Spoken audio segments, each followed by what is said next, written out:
Hey guys, welcome back to Amulya Ammu YouTube channel. ಇವತ್ತು ನಾನು ನಮ್ಮಮ್ಮ ಮನೆಗೆ ಬಂದಿದ್ದೆ. ಸೊ ಅದಕ್ಕೆ ಒಂದು ಲಾಂಗ್ ವೀಡಿಯೋ ಮಾಡೋಣ ಅಂತಂದ್ಬಿಟ್ಟು ಮಾಡ್ತಾ ಇದ್ದೀನಿ. ಮೊದಲಿಗೆ ನನ್ನ ವೀಡಿಯೋ ನೋಡ್ತಿರೋರಲ್ಲಿ ಯಾರು ನನ್ನ ಚಾನಲ್ ಸಬ್ಸ್ಕ್ರೈಬ್ ಆಗಿಲ್ಲ ದಯವಿಟ್ಟು ಸಬ್ಸ್ಕ್ರೈಬ್ ಮಾಡಿ ಅಂತ ಹೇಳ್ತಾ, ನನ್ನ ಮಗಳು ನೋಡಿ ಹೆಂಗೆ ನೋಡ್ತಿದ್ದಾಳೆ.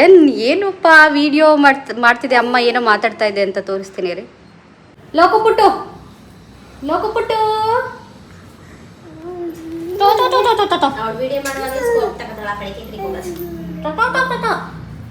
ಹಾಯ್ ಹೇಳು, ಹಾಯ್ ಮಾಡಿ ಎಲ್ಲರಿಗೂ. ನನ್ನ ತಂಗಿ ನೋಡಿ ಗೈಸ್ ಯಾವ ಥರ ಆಗ್ಬಿಟ್ಟಿದ್ದಾಳೆ. ಫುಲ್ಲು ಬ್ರೈಟ್ ಕಲರ್ ಇದ್ಲು, ಸ್ವಲ್ಪ ಲೈಟಾಗಿ ಡಿಮ್ ಆಗಿಬಿಟ್ಟಿದ್ದಾಳೆ. ಅದಕ್ಕೆ ನಾನು ಅನ್ಕೊಂತಿದ್ದೀನಿ ಬಾಯ್ ಬೇಬಿ ಆಗುತ್ತೆ ಇವಳಿಗೆ ಅಂತ ಅಂದ್ಬಿಟ್ಟು. FHR ಎಷ್ಟೈತೆ ಹೇಳು ಬೇಬಿದು? ಹೇಳಲ್ಲ ಏಳೆ. ಅಯ್ಯೋ 179. ಪ್ಲೆಸೆಂಟ ಇನ್ನೂ ಗೊತ್ತಿಲ್ಲ ತಾನೇ. ನೋಡಿ ಗೈಸ್, ಈ ಸ್ಕ್ಯಾನಿಂಗ್ ರಿಪೋರ್ಟಲ್ಲಿ ನೋಡಿಬಿಟ್ಟು ಒಬ್ಬೊಬ್ಬರು ಪ್ರಿಡಿಕ್ಟ್ ಮಾಡ್ತಾರೆ, ಇದು FHR ಕಡಿಮೆ ಇದ್ದರೆ ಬಾಯ್ ಬೇಬಿ, ಜಾಸ್ತಿ ಇದ್ದರೆ ಗರ್ಲ್ ಬೇಬಿ ಅಂತ. ಬಟ್ ಅದೆಷ್ಟು ಸತ್ಯ ಸುಳ್ಳು ಅಂತ ಗೊತ್ತಿಲ್ಲ ಒಟ್ಟಿನಲ್ಲಿ. ಬಟ್ ನನ್ನ ತಂಗಿಗೆ ಸ್ವಲ್ಪ ಜಾಸ್ತಿ ಇದೆ. ಈವನ್ ನನಗೂ ಕೂಡ ಜಾಸ್ತಿನೇ ಇತ್ತು. ಮತ್ತು ಪ್ಲೆಸೆಂಟ ಬಂದು ನಂದು ಆಂಟೀರಿಯರ್ ಇತ್ತು. ನನ್ನ ತಂಗಿದು ಯಾವ್ದು ಬರುತ್ತೆ ಅಂತ ಗೊತ್ತಿಲ್ಲ. ಈಗ 3 ಮಂತ್ಸ್ ಸ್ಕ್ಯಾನಿಂಗಲ್ಲಿ ಗೊತ್ತಾಗುತ್ತೆ ಯಾವುದು ಪ್ಲೆಸೆಂಟ ಅಂತ ಹೇಳಿಬಿಟ್ಟು. ಮಗು ಯಾವುದಾದ್ರೂ ಆಗಲಿ ಆರೋಗ್ಯವಾಗಿದ್ದರೆ ಸಾಕು ಮೇಯ್ನು. ಈಗಿನ ಜನ್ರೇಷನಲ್ಲಿ ಬಾಯ್ ಆರ್ ಗರ್ಲ್ ಎರಡೂ ಈಕ್ವಲ್ಲೇನೆ. ಆವಾಗ ತುಂಬ ಹಳೆ ಮೆಂಟಾಲಿಟಿಲಿ ಇತ್ತು, ಬಾಯ್ ಆಗಲೇಬೇಕು ಅಂತ ಹೇಳಿಬಿಟ್ಟು. ಸದ್ಯಕ್ಕೆ ಇವಾಗ ಏನೂ ಆ ಥರ ಇಲ್ಲ. ಗರ್ಲ್ ಆದರೂ ಆಗಲಿ ಬಾಯ್ ಆದರೂ ಆಗಲಿ ದೇವ್ರು ಕೊಟ್ಟಿದ್ದು ಒಂದಾಗಲಿ ಸದ್ಯಕ್ಕೆ ಅಂತ ಮೈಂಡ್ಸೆಟ್ಟು ತುಂಬ ಜನಕ್ಕಿದೆ. ಇವನ್ ನನಗೂ ಕೂಡ ಇವಾಗ ಆಗೇನೆ. ನಾನು ಫಸ್ಟು ಬಾಯ್ ಬೇಕು ಅಂತ ಕೇಳ್ತಿದ್ದೆ. ಬಟ್ ನನ್ನ ಹಸ್ಬೆಂಡು ಗರ್ಲೇ ಬೇಕು ನಮಗೆ ಅಂತ ಅಂದ್ಬಿಟ್ಟು ತುಂಬ ಅವ್ರಿಗೆ ಯಾವ ಮಗು ಆದರೂ ಸರಿ ಓಕೆ, ಬಟ್ ನನಗೆ ಪರ್ಟಿಕ್ಯುಲರಾಗಿ ಬಾಯೇ ಬೇಕು ಅಂತ ಅನಿಸ್ತಿತ್ತು. ಯಾಕೆ ಅಂತಂದರೆ ಇಬ್ಬರು ಹೆಣ್ಮಕ್ಳಿರೋ ಮನೆಯಲ್ಲಿ ಕೇಳಿ ಅವರು ಹುಟ್ಟೋ ಮಗು ಬಾಯ್ ಆಗಿರಲಿ ಅಂತ ಥಿಂಕ್ ಮಾಡ್ತಾರೆ. ಆ ಥಾಟ್ ಬಂದೇ ಬರುತ್ತೆ. ಯಾಕೆ ಅಂತಂದರೆ ಅವರು ಬಂದಿರುವಂಥ ಸ್ಟ್ರಗಲ್ಸ್ ಆಗಿರ್ಬೋದು, ಈ ಸೊಸೈಟಿ ನಮ್ಮನ್ನು ಟ್ರೀಟ್ ಮಾಡಿರೋ ವೇ ಆಗಿರ್ಬೋದು, ತುಂಬ ರೀಸನ್ಸ್ಗೆ ಬಾಯೇ ಬೇಕು, ಫಸ್ಟ್ ಬೇಬಿ ಬಾಯೇ ಬೇಕು ಅಂತ ಅನಿಸಿರುತ್ತೆ. ಬಟ್ ಇವಾಗ ಥಿಂಕ್ ಮಾಡೋಕ್ಕೋದ್ರೆ ಹೇಳ್ಬೇಕಂತಂದರೆ ಹೆಣ್ಮಕ್ಳೇ ಎಷ್ಟೋ ಒಳ್ಳೇದಂತ ಅನಿಸುತ್ತೆ. ಹೆಣ್ಮಗು ಆದರೆ ಅಟ್ಲೀಸ್ಟ್ ಕಷ್ಟಕ್ಕಾದರೂ ಆಗ್ತವೆ, ನಮ್ಮನ್ನು ಕೊನೆ ಟೈಮಲ್ಲಿ ನೋಡ್ಕೊತವೆ ಅಂತ. ಈಗಿನ ಜನ್ರೇಷನಲ್ಲಿ ಗೊತ್ತಿಲ್ಲ ಯಾರು ನೋಡ್ಕೊಳ್ಳಲ್ಲ ಅಂತ. ಬಾಯ್ಸ್ ಅಂತೂ ಕೇಳೋದೇ ಬೇಡ ಬಿಡಿ, ಫುಲ್ಲು ಒಂಥರ ಇದಾಗಿಬಿಟ್ಟಿದ್ದಾರೆ. ಅಷ್ಟು ರಿಲೇಷನ್ಶಿಪ್ಗೆ ವ್ಯಾಲ್ಯೂ ಕೊಡಲ್ಲ ಇವಾಗಿನ ಮಕ್ಳುಗಳು. ಇನ್ನು ನಮ್ಮ ಮಕ್ಳುಗಳು ಏನು ಮಾಡ್ತವೆ ಅಂತ ಗೊತ್ತಿಲ್ಲ. ಬಟ್ ಏನು ಹೋಪ್ ಇಟ್ಕೊಳ್ದೆ ನಮ್ಮ ಲೈಫ್ನ ನಾವು ಸೆಕ್ಯೂರ್ಡಾಗಿ ಇಟ್ಕೋಬೇಕು. ಅಂದರೆ ಫೈನಾನ್ಷಿಯಲಿ ಆಗಿರ್ಬೋದು, ಬೇರೆ ಯಾವುದೇ ರೀತಿನಲ್ಲೂ ಬೇರೆಯವ್ರ ಮೇಲೆ ಡಿಪೆಂಡ್ ಆಗದೆ ಇದ್ದರೆ ತುಂಬಾ ಬೆಟರ್ ಅಂತ ಅನಿಸುತ್ತೆ. ಇಲ್ಲ ಅಂತಂದರೆ ನಮ್ಗೆ ವಯಸ್ಸಾದಂಥ ಕಾಲದಲ್ಲಿ ತುಂಬಾ ಕಷ್ಟ ಆಗುತ್ತೆ. ಬಟ್ ಎಲ್ಲಿಂದ ಎಲ್ಗೋ ಹೋಗ್ತಿದೆ ಮಾತು, ಅದನ್ನು ಬಿಡಿ. ಬಟ್ ನನ್ನ ತಂಗಿಗೆ ಯಾವುದಾಗುತ್ತೆ ಅಂತ ಗೊತ್ತಿಲ್ಲ. ಮೇ ಬಿ ನನಗೆ ಅವಳಿಗೆ ವಾಮಿಟೆಲ್ಲ ಸ್ವಲ್ಪ ಕಡಿಮೆ ಆಗಿದೆ. ನನಗೆ ತೀರಾ ಜಾಸ್ತಿ ಆಗ್ತಿತ್ತು 5th ಮಂತ್ ತನಕ. ಹೋಪ್ಫುಲಿ ಬಾಯೇ ಆಗಲಿ ಅಂತ ನಾನು ಕೇಳ್ಕೊತಾ ಇದ್ದೀನಿ. ಕಂದ, ಚಿಕ್ಕಿಗೆ ಯಾವ ಬೇಬಿ ಬೇಕು baby? Oh, boy or girl? ತಮ್ಮ ಪಪ್ಪು ಬೇಕು, ತಂಗಿ ಪಪ್ಪು ಬೇಕು? ಚಿನಿ, ಬಾಯ್ ಬೇಕಾ ಗರ್ಲ್ ಬೇಕಾ ಹೇಳು? ಯಾವುದಾದ್ರೂ ಆದರೂ ಸರಿ, ಒಂದೇ ಸಾಕು. ಅವಳಿಗೆ ಆಗ್ತಿರೋ ಹೆಲ್ತ್ ಅಪ್ಸೆಟ್ಗೆ ಒಂದೇ ಮಗು ಸಾಕಂತೆ. ನನಗಾಗಿರೋ ಥರ ಹೆಲ್ತ್ ಅಪ್ಸೆಟ್ ಆಗಿದ್ರೆ ಅದೇನು ಮಾಡ್ತಿದ್ಲೋ ಗೊತ್ತಿಲ್ಲ. ಒಂದು ಮಂತ್ಗೆ ಈ ನಾರಿ ಸುಸ್ತಾಗ್ಬಿಟ್ಟಿದ್ದಾಳೆ. ನಮ್ಮ ಅಮ್ಮನ ಕೇಳೋಣ ಇರಿ ಫ್ರೆಂಡ್ಸ್, ಯಾವ ಬೇಬಿ ಬೇಕು ಅಂತ.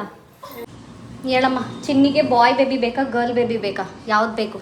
ಕೊಟ್ಟರೆ ಗಂಡು ಮಗು ಬೇಕು, ಕೊಡಲಿಲ್ಲ ಅಂದರೆ ದೇವ್ರನ್ನ ನಾವೇನು ಮಾಡೋಕ್ಕಾಗಲ್ಲ. ಯಾವುದೋ ಒಂದು ಅದ್ರ ಹೊಟ್ಟೆಲಿ ಏನೈತೆ ಅಂತ ಬರಲಿ ಖುಷಿನ. ನೀವೆಲ್ಲ ಹೆಣ್ಮಕ್ಳಿಗೆ ಸಾಧನೆ ಮಾಡಲಿಲ್ವಾ? ಅಪ್ಪನ ಹಾಸ್ಪಿಟಲ್ ನೋಡಿದ್ರಿ, ಮತ್ತೆ ಅಯ್ಯೋ ಕತೆ ಎಲ್ಲ ಹೇಳ್ಬೇಡ ಬಿಡು. ಅದರ ಕೆಲಸ ಕಾರ್ಯಗಳೆಲ್ಲನೂ ಮಾಡಿದ್ರಿ, ನೀವು ಮದುವೆ ಮಾಡ್ಕೊಂಡ್ರಿ, ಈಗ ನನ್ನ ಹೊರೆ ಹೊತ್ಕೊಂಡಿದ್ದೀರಿ. ಅದೆಲ್ಲ ಬಿಟ್ಬಿಟ್ಟು ಬೇರೆ ಹೇಳ್ಮ. ಇನ್ನಿದಕ್ಕಿಂತ ಯಾವ ಬೇಬಿ ಬೇಕು ಅದನ್ನಷ್ಟೇ ಹೇಳು, ಜಾಸ್ತಿ ಎಲ್ಲ ಹೇಳ್ಬೇಡ. ಹೆಣ್ಣೊಟ್ಟಿ ಇದಕ್ಕಿಂತನೂ ಸಾಧನೆ ಇನ್ನೇನು ಬೇಕು? ಹೆಣ್ಮಕ್ಳು ಆಲ್ ಆರ್ ಈಕ್ವಲ್ ಬಿಡು, boy or girl both are equal. ಏನಪ್ಪ ಅಡ್ಗಿ ಕೊಡು ಮಗಳ, ಅಡ್ಗಿ ಕೊಡು ಅಮ್ಮಂಗೆ. ಗೈಸ್, ಹೇಳ್ಬೇಕಂದ್ರೆ ನಮ್ಮ ಅಮ್ಮಂಗೆ ಬಾಯ್ ಬೇಬಿನೇ ಬೇಕು ಅಂತ ಇಷ್ಟ. ಬಟ್ ಲೋಕ ಬೈಲಿ, ಕಮ್ ಇನ್ಸೈಡ್. ನಮ್ಮ ಅಮ್ಮಂಗೆ ಬಾಯೇ ಬೇಕು ಅಂತ ಇಷ್ಟ. ಅದು ಅವ್ರ ಮೈಂಡ್ ಸೆಟ್ಟಲ್ಲಿ ಉಳ್ಕೊಂಡ್ಬಿಟ್ಟಿದೆ. ನಾವಿಬ್ರು ಹೆಣ್ಮಕ್ಳು, ನನಗೂ ಒಂದು ಹೆಣ್ಮಗು ಆಗಿದೆ. ಸೊ ಅದಕ್ಕೆ ಗಂಡು ಬೇಕು ನನ್ನ ತಂಗಿಗೆ ಅಂತ ಹೇಳ್ಬಿಟ್ಟು. ಬಟ್ ಇಲ್ಲಿ ಡವ್ ಮಾಡ್ತೈತೆ, ಅಂದರೆ ಕೇಳ್ಕೊಳ್ಳುತ್ತೆ ಬಾಯ್ ಆಗಲಿ ಅಂತ ಹೇಳ್ಬಿಟ್ಟು. ನಾನು ಇವಾಗ ಹೇಳ್ಬೇಕಂತ ಅಂದರೆ ಹುಡುಗಿಗಿನ್ನ ಹುಡುಗಿ ಆದ್ರೇ ಒಳ್ಳೇದು. ಒಂದು ಒಳ್ಳೆ ಮನೆ ನೋಡಿ ಮದುವೆ ಮಾಡಿ ಕಳಿಸಿದ್ರೆ ಜವಾಬ್ದಾರಿ ಮುಗಿಯುತ್ತೆ. ಅಂದರೆ ಜವಾಬ್ದಾರಿ ಅನ್ನೋದಕ್ಕಿಂತನೂ ಅಟ್ಲೀಸ್ಟ್ ಕೊನೆ ಟೈಮಲ್ಲಿ ನಮ್ಗೆ ಇಡೀ ಅನ್ನನಾದರೂ ಆಗ್ತಾರೆ ಹೆಣ್ಮಕ್ಳು ಹುಟ್ಟಿದ್ರೆ. ಗಂಡು ಹುಟ್ಟಿದ್ರೆ ಎಲ್ಲ ಗಂಡು ಮಕ್ಳು ಅದೇ ಥರ ಅಂತ ನಾನು ಹೇಳ್ತಾ ಇಲ್ಲ. ಒಬ್ಬೊಬ್ರು ಇರ್ತಾರೆ, ಇದು ಒಬ್ಬರು ಒಂಚೂರು ರೆಸ್ಪೆಕ್ಟ್ ಮಾಡ್ದೇ ಇರೋರು, ಯಾವುದೇ ರೆಸ್ಪಾನ್ಸಿಬಿಲಿಟಿ ತೊಗೊಳ್ದೇ ಇರೋರು ತುಂಬ ಜನ ಇದ್ದಾರೆ. ಅದು ಜಾಸ್ತಿ ಪರ್ಸೆಂಟೇಜ್ ಬಾಯ್ಸೇ ಆಗಿರ್ತಾರೆ. ಬಟ್ ನಮ್ಮ ಅಮ್ಮಂಗೆ ಅರ್ಥ ಆಗಲ್ಲ, ಈ ವಯಸ್ಸಾದವ್ರ ಮೈಂಡ್ ಸೆಟ್ಟೇ ಹಂಗೆ. ಗಂಡು ಅಂದ್ರೇ ಏನೋ ಒಂಥರ. ಇವಾಗ ಟ್ರೆಂಡ್ ಹೆಂಗಿದೆ ಅಂದರೆ ಫೋನಲ್ಲಿ ಇದು ಮಾಡಿದ್ರೆ ಪ್ರತಿಯೊಂದು ಕೂಡ ಮನೆಗೆ ಬಂದು ಬೀಳುತ್ತೆ. ನಮ್ಮ ಅಮ್ಮಂಗೆ ಆ ಥರ ಮೈಂಡ್ ಸೆಟ್ಟು. ಒಂದು ಗ್ಯಾಸ್ ತೊಗೊಂಬರೋರು ಯಾರು, ಆಮೇಲೆ ಏನಮ್ಮ ಏನೇನಕ್ಕೆ ನೀನು ಬಾಯ್ ಬೇಕು ಅಂತ ಎಕ್ಸ್ಪೆಕ್ಟ್ ಮಾಡೋದು, ಈ ಎಲೆಕ್ಟ್ರಿಷಿಯನ್ಗೆ ಇದು ಕಾಲ್ ಮಾಡೋದು, ಇವಾಗೆಲ್ಲ ಆನ್ಲೈನಲ್ಲಿದೆ. ಕಾಸು ಒಂದು ಇರ್ಬೇಕು ಮೈನು.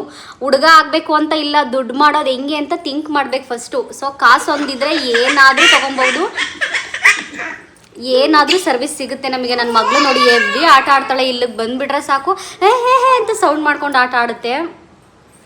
ಹೆಂಗಮ್ಮ, ನನಗೆ ಹೆಣ್ಮಗು ಆಗಿರೋದ್ರಿಂದ ನಿಂಗೆ ಖುಷಿ ಆಯ್ತಾ ಏನು? ಖುಷಿ ಕಣಮ್ಮ, ಖುಷಿ. ಅದು ಎಕ್ಸ್ಟ್ರಾವರ್ಟ್ ಬೇಬಿ ಉಟ್ಬಿಟ್ಟಿದೆ, ಓವರ್ ಆ್ಯಕ್ಟಿವ್ ಬೇಬಿ, ಹಿಡಿಯೋಕ್ಕೆ ಆಗಲ್ಲ ಅದನ್ನ. ನೀನು ಹೆಂಗೆ ನೋಡ್ಕೊಂಡ್ರಿ, ನೀವಿಬ್ರು ಹಂಗೆ ನಿಮ್ಮನ್ನು ನೋಡ್ಕೊಳ್ಳೋ ಅಂತ ಚೈತನ್ಯ ನನ್ನ ಮಗಳು ಕೊಡ್ಲಿ ಅಂತ. ಯಾವುದಾದ್ರೂ ಆಗಲಿ ದೇವ್ರು ಕೊಟ್ಟಿದ್ದು ಒಂದು ಮಗು ಇರಲಿ. ಅದು 2 ಮಕ್ಳನ್ನ ಸಾಕಕ್ಕೆ ತುಂಬ ಕಷ್ಟ ಆಗುತ್ತೆ ಬಿಡಿ. ಇವಾಗಿನ ಜನ್ರೇಷನಲ್ಲಿ ಸ್ಕೂಲ್ ಫೀಸು ಅದು ಎಷ್ಟೇ ಹಣ ಇರಲಿ ನಮ್ಮ ಹತ್ರ, ಬಟ್ ಆದರೆ ಫೈನಾನ್ಷಿಯಲಿ ಸ್ವಲ್ಪ ಮಟ್ಟಿಗೆ ಕಷ್ಟ ಅಂತ ಅನಿಸುತ್ತೆ. ಇಬ್ಬರು ಹೆಣ್ಮಕ್ಳನ್ನ ಬ್ಯಾಲೆನ್ಸ್ ಇಬ್ಬರು ಮಕ್ಕಳನ್ನ ಬ್ಯಾಲೆನ್ಸ್ ಮಾಡೋದು ನೋಡಿ ಈ ಥರ ತುಂಬ ಕಷ್ಟ ಅನಿಸುತ್ತೆ. ಫೈನಾನ್ಷಿಯಲಿನೂ ಬರ್ಡನ್ ಅನಿಸುತ್ತೆ, ನೋಡ್ಕೊಳಕ್ಕೂ ಕಷ್ಟ ಅಂತ ಅನಿಸುತ್ತೆ. ನೋಡಿ ಗುಂಡ ಇಲ್ಲಿ ನೋಡು, ಆ್ಯಕ್ಷನ್ ಮಾಡು ನೀನು. ನೋಡಿ ಗೈಸ್, ಈ ಥರ ಇಷ್ಟು ಆ್ಯಕ್ಟಿವ್ ಇದೆ ನಮ್ಮ ಬೇಬಿ. ಬೈಲಿ ಹಾಕು ಡ್ಯಾನ್ಸ್ ಗುಂಡ. ಮತ್ತೆ ಗುಂಡ ಮಾಡ್ಬಿಡು ಮಗಳೇ. ಗುಂಡ ಗಂಡ್ ಗುಂಡ ಗಂಡ್ ಗುಂಡ ಗಂಡ್ ಗುಂಡ ಗಂಡ್. ಮತ್ತೆ ಚಿಕ್ಕಿಗೆ ಅಗ್ಗಿ ಕೊಟ್ಟು ಅಜ್ಜಿಗೆ ಅಗ್ಗಿ ಕೊಟ್ಬಿಟ್ಟು ಬರೋಗು. ಅಗ್ಗಿ ಥ್ಯಾಂಕ್ ಯು ಕೊಡು ಹೋಗ್ಲಿ. Thank you. ನಮ್ಮಮ್ಮ ಅರಿಶಿನ ಹಾಕೈತೆ, ಇಲ್ಲಾಂದ್ರೂ 6-7 ತಿಂಗಳಾಯ್ತೈತೆ, ಕಿತ್ತೇ ಇಲ್ವಂತೆ. ಅದಕ್ಕೆ ನೋಡೋಣ ಹೆಂಗೆ ಬಂದಿದೆ ಒಳಗಡೆ, ಹೆಂಗೆ ಬೆಳೆದಿದೆ ಅಂತ ಹೇಳ್ಬಿಟ್ಟು. ನನ್ನಿಷ್ಟಕ್ಕೆ ಕೊಳ್ತೋಗಿದೆ ಅಂತ ಅನಿಸುತ್ತೆ. ಯಾಕೆ ಅಂತಂದರೆ ಇಷ್ಟೊಂದು ತಿಂಗಳಾಗಿದೆಯಲ್ಲ, ಇದೆಷ್ಟು ತಿಂಗಳಿಗೆ ಅರಿಶಿನ ಬರುತ್ತೆ ಅಂತ ಗೊತ್ತಿಲ್ಲ. ಬಟ್ ನೋಡೋಣ ಇವಾಗ. ತಂಗಿಗೆ ಏನು ಗೊತ್ತಾ ಗೈಸ್, ಒಂದು ಸೋಪ್ ಸ್ಮೆಲ್ಲು ಬರೋಂಗಿಲ್ಲ. ಸ್ಮೆಲ್ಲು ಅಂತ ವಾಂತಿ ಮಾಡ್ಕೊತಾ ಇದ್ಲು. ಇವಾಗ ಸ್ವಲ್ಪ ಸ್ಟಾಪ್ ಆಗಿದೆ. ಇವಾಗ ಆಲ್ರೆಡಿ ಅರಿಶಿನದು ಘಮ ಬರ್ತಾ ಇದೆ. ಸ್ವಲ್ಪ ಅಳ್ಳಾಡ್ಸಿದ್ಕೆ ಇವಾಗ ಆಲ್ರೆಡಿ ಸ್ಮೆಲ್ಲು ಅಂತ ಹೇಳ್ತಾ ಇದ್ದಾರೆ. ಏನೇ ಒಂದು ಇಲ್ಲ ಇದ್ರೊಳಗೆ, ಸುಮ್ಮನೆ ಕಿತ್ತಿ ವೇಸ್ಟ್ ಮಾಡೋದವಾ? ಒಂಚೂರು ಐತೆ, ಸ್ವಲ್ಪ ಜನ ಇನ್ನೊಂದು 6 ತಿಂಗಳು ಇರ್ಬೇಕಿತ್ತ. ಸ್ಪೇಸ್ ಇಲ್ಲ ಅನ್ಸುತ್ತೆ ಬೆಳ್ಕೊಳಕ್ಕೆ. ಅಲ್ಲಿ ನೋಡ್ಕೊತ ಏನಾಕೈತೆ. ಯಾರಕ್ಕ ನೀನು ಹಾಕ್ತಮ್ಮ? ಯಾಕೆ ಹೋಗಿದ್ದೀಯಲ್ಲಿ? ಅವಳನ್ನ ತೋರಿಸಿ. ನನ್ನ ಮಗಳು ನೋಡಿ ಗೈಸ್, ಬಾರ ಇಲ್ಲಿ ಪಾಪ ಲೋಕು ಪುಟ್ಟು. ನನ್ನ ಮಗಳು ನೋಡಿ ಗೈಸ್ ಹೆಂಗೆ ಹಾಕೊಂಡಿದ್ದಾಳೆ ಈ ಸರನ. ನಾನು ಕೆಲ್ಸಕ್ಕೆ ಹೋಗ್ತಿರುವಾಗ ಓಡಾಡಿದ್ರೆ ಭಯ ಆಗುತ್ತೆ ಅಂತ ಅಂದ್ಬಿಟ್ಟು ಇದು ಗೋಲ್ಡ್ ಚೈನ್ ಬಿಚ್ಚಿಬಿಟ್ಟು ಆ ಥರ ಕರಿಮಣಿ ಪೋಣಿಸ್ಕೊಂಡಿದ್ದೆ. ಆಮೇಲೆ ನನ್ನ ಹಸ್ಬೆಂಡು ಸಿಲ್ವರ್ದೇ ಕೊಡಿಸಿದ್ರು, ಹಾಕೊಂಡೋಗು ಅಂತ. ಇವಾಗ ಸಿಕ್ತು, ಅದನ್ನು ಮತ್ತೆ ಹಾಕೊಳ್ಳೋಣ, ಇದನ್ನು ಬಿಚ್ಚಿಟ್ಬಿಟ್ಟು ಒಂಥರ ಇರಿಟೇಷನ್ ಅನಿಸುತ್ತೆ ಅಂತ ಅಂದ್ಬಿಟ್ಟು ಆ ತಾಟಲ್ಲಿದ್ದರೆ ಇವಳು ಎತ್ಕೊಂಡು ಹಾಕೊಂಡ್ಬಿಟ್ಟವಳು ಅದನ್ನು. ಅದೇ ಹಾಕೋತಮ್ಮ. ನೋಡಿ ಎಂಥ ಬುದ್ಧಿ ಕಲ್ತೈತಿ ನೋಡಿ ಗೈಸ್. ಅಷ್ಟು ದೊಡ್ಡ ಅರಿಶಿನ ಗಿಡದಲ್ಲಿ ಇಷ್ಟು ಅರಿಶಿನ ಸಿಕ್ತು. ಹೇಗಿದ್ರು ವರಮಹಾಲಕ್ಷ್ಮಿ ಹಬ್ಬ ಬರ್ತಿದೆ, ನೀಟಾಗಿ ಸ್ವಲ್ಪ ಒಣಗಿಸ್ಬಿಟ್ಟು ಪೌಡರ್ ಮಾಡಿಕೊಂಡು ವರಮಹಾಲಕ್ಷ್ಮಿ ಅಲಂಕಾರಕ್ಕೆ ಯೂಸ್ ಮಾಡ್ಕೊಬೋದು ಈ ಅರಿಶಿನ. ಇದೆಲ್ಲ ಸ್ವಲ್ಪ ಬಲ್ತಿದೆ ಚೆನ್ನಾಗೇ, ನೀಟಾಗಿ ಒಣಗಿಸಿ ಮಾಡ್ಕೊಂಡ್ರೆ ಆಗುತ್ತೆ. ಇಲ್ಲ ಅಂತಂದರೆ ಅಟ್ಲೀಸ್ಟ್ ಫೇಸ್ಗಾದರೂ ಯೂಸ್ ಮಾಡ್ಬೋದು ಈ ಅರಿಶಿನ. ತುಂಬಾ ಚೆನ್ನಾಗಿರುತ್ತೆ. ನಾವು ಔಟ್ಸೈಡ್ ಮಾರ್ಕೆಟಲ್ಲಿ ತೊಗೊತೀವಿ ಅಂತಂದರೆ ತುಂಬಾ ಕಾಸ್ಟ್ಲಿ ಅರಿಶಿನ. ಸೊ ಪರವಾಗಿಲ್ಲ, ವರಮಹಾಲಕ್ಷ್ಮಿ ಹಬ್ಬಕ್ಕೆ ಒಂದಿನದ ಇದಕ್ಕೆ ಮ್ಯಾನೇಜ್ ಮಾಡ್ಬೋದು. ನೋಡಿ ಎಷ್ಟೊಂದು ಸಿಕ್ಕಿದೆ. ಬಟ್ ಆ ಗಿಡ ಬೆಳೆದಿದ್ದು ಫೋರ್ಸ್ ನೋಡಿದ್ರೆ ತುಂಬ ಜಾಸ್ತಿ ಸಿಗುತ್ತೆ ಅಂತ ಅನ್ನಿಸ್ತಿತ್ತು. ಬಟ್ ಆದರೆ ಅದು ಪಾಟ್ ತುಂಬಾ ಚಿಕ್ಕ ಇರೋದ್ರಿಂದ ಅದು ಬೇರೆ ಏನು ಸ್ಪ್ರೆಡ್ ಆಗಲಿಕ್ಕಾಗಿಲ್ಲ. ಅದು ಕಷ್ಟ ಆಗಿರೋದ್ರಿಂದ ಇಷ್ಟೇ ಅರಿಶಿನ ಸಿಕ್ಕಿದೆ. ಚೆನ್ನಾಗಿದೆ, ಘಮ ಅಂತ ಸಖತ್ತಾಗಿದೆ. ಕಲ್ಲರು ಅಷ್ಟೇ ತುಂಬಾ ಎಲ್ಲೋ ಇಷ್ಟು ಬರ್ತಿದೆ ನೋಡಿ. ಬರೀ ಹಿಂಗಂದ್ರೇ ನೋಡಿ ಹೆಂಗೆ ಅರಿಶಿನ ಬರ್ತಿದೆ ನೋಡಿ, ಎಷ್ಟು ಕಾಣಿಸ್ತಿದೆ ಅರಿಶಿನಕ್ಕೆ. ಘಮ ಘಮ ಚೆನ್ನಾಗಿದೆ. ಸ್ಪೆಷಲ್ ಏನು ನಾನು ಮಾಡ್ತಾ ಇಲ್ಲ, ಅಮ್ಮ ಬೆರ್ಕೆ ರಾಗಿ ಮುದ್ದೆ ಮಾಡ್ತೈತೆ, ತಿನ್ನೋದೇನೇನೆ. ಹೌದಮ್ಮ, ಏನು ಸ್ಪೆಷಲ್ ಇವತ್ತು? ಬೆರ್ಕೆ ರಾಗಿ ಮುದ್ದೆ. ಏನು ಸ್ಪೆಷಲ್ ಮ್ಯಾಮ್? ಬೆರ್ಕೆ ರಾಗಿ ಮುದ್ದೆ ಮಾಡ್ತಿದ್ದೀರಾ? ಸ್ಪೆಷಲ್ ಇದ್ರೆ ಮಾಡಬೇಕಾ? ಮನ್ವಿತ್ ಇಷ್ಟು ಬೇಕು ಬರ್ತಾನೆ ಗೊತ್ತಿಲ್ಲ, ಇಲ್ಲ ಅಂದಿದ್ರೆ ನಾನು ಹೇಳಿದ್ನಲ್ಲ ಏನು ಬೇಗ ಬಂದೆ ಸರಿ. ಖೋಖೋ ಇವತ್ತು ನಾನು 1 ವಾರ ರಜೆ ತಗೊಂಡಿದ್ದೀನಿ ಖೋಖೋನ, ಅದಕ್ಕೆ.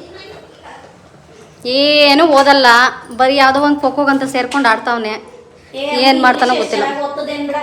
ಹೌದಾ, ಏನು ಬಂದ್ವಿತು ನೋಡಿ ಗೈಸ್, ನನ್ನ ಮಗಳು ವೇಷನ ಆ ಸರನ ಅಮ್ಮ ಮುಟ್ಟಂಗಿಲ್ಲ, ಅದನ್ನೆಲ್ಲ ಸರನ ಹಾಕೊಂಡಿದ್ದಾಳೆ.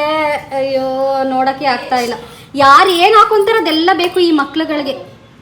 ಕೊಡುಕಂತ ನನ್ಗಾಕು, ಅಮ್ಮನ್ಗಾಕು ಲೋಕ. ನೋಡಿ ಗೈಸ್, ಇದೇ ಬೆರ್ಕೆ ರಾಗಿ ಮುದ್ದೆ. ನಿಮ್ಮ ಸೈಡ್ ಏನು ಹೇಳ್ತಾರೆ ಗೊತ್ತಿಲ್ಲ, ನಮ್ಮ ಸೈಡು ಬೆರ್ಕೆ ರಾಗಿ ಮುದ್ದೆ ಅಂತಾರೆ. ನನ್ನ ಮಗ್ಳಿಗೆ ಒಂಚೂರು ತಿನ್ಸಿದೆ ನಮ್ಮಮ್ಮ, ಅದಕ್ಕೆ ಓಡ್ ಬಂದಿದ್ದಾಳೆ ಸ್ವೀಟಾಗಿದೆ ಅಂತ ಅಂದ್ಬಿಟ್ಟು. ಗೈಸ್, ಇವಾಗ ಒಂದು ಜೋಕ್ ಆಯಿತು.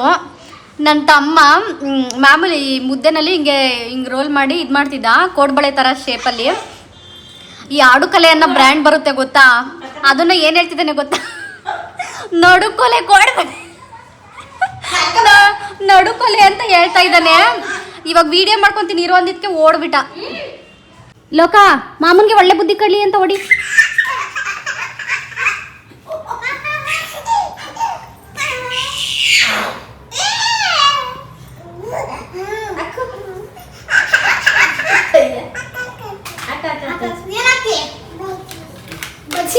ಬಜ್ಜಿ ಅಂತ ತಿಂತೀಯ ಬಜ್ಜಿ ಪುಟೋ?